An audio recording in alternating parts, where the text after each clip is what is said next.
Recovery room always has two things. There's a bunch of coffee and there's sugar. And man, everyone always jokes that the sugar is going to turn into your next addiction. And yeah, that can be true. The donuts are hard to turn down for sure. Uh, but for a lot of people, their next addiction turns into wellness routines. It can turn into uh, CrossFit classes, saunas, cold plunges. It can turn into a $400 run at Whole Foods, a whole new supplement stack. But the thing is, with that sort of spending, no one ever criticizes you for it, right? Everybody thinks you're just getting better. However, a compulsion in a Lululemon tank is still a compulsion. The dopamine you get from buying something that seems good is the same dopamine you hit from buying something that's destructive. Your brain doesn't really know the difference between a bar tab and some really good bone broth. It just knows you're looking for something that feels good, and it wants more of it as soon as you move on to the next thing. And that's really just, this is called substitution, right? And like I said, the cruel part of it is, no one calls you out on it. If you're spending $1,200 a month on your health and fitness, people compliment you, right? They think you're doing great. But I've seen guys that have been sober for 6 years that all of a sudden have $40,000 of credit card debt racked up because they're spending it on the saunas, the supplements, macro coaching, and no one gives them a hard time about it again because it's just considered self care. So one question though that really will cut through to all of this for you, it's, would I spend on this if nobody knew I was spending on it? And I basically put it this way: if you were on a desert island, and you had no one around you, would you still buy it? And if so, great. That means you're buying it. You're operating from values. It actually serves you well.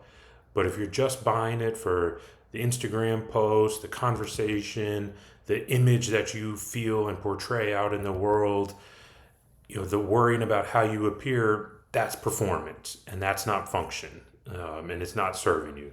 So there's four things that I run clients through when we look at this sort of spending. The first one is frequency.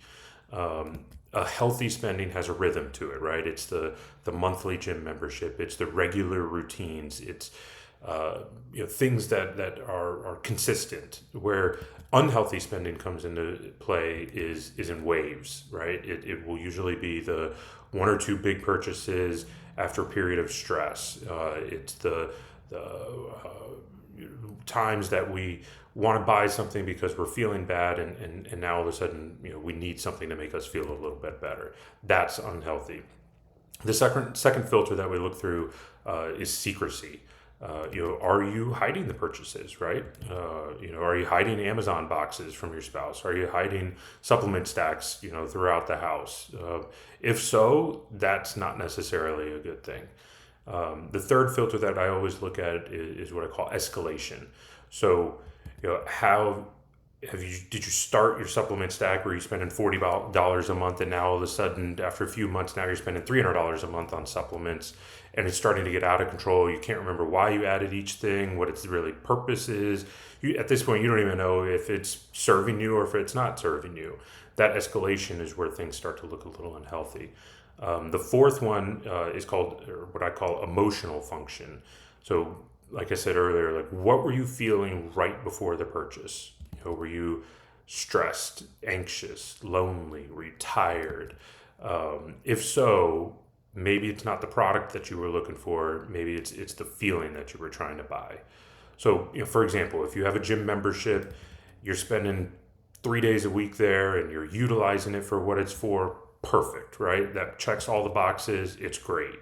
But if you've got another fitness app on your phone and you bought it at 11:30 p.m. because you couldn't sleep and you thought you needed something new, but then you never really open it, that fails all four categories, right? Completely different relationship.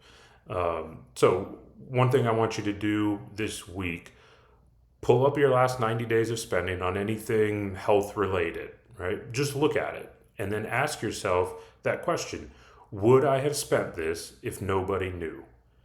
If yes, great. If no, just circle it. This is step one in financial sobriety. You just start to see things because part of you's been hiding behind all of this good spending, right? But now you got to look at it. So you got sober from the obvious thing. Now it's time to get sober from the subtle things.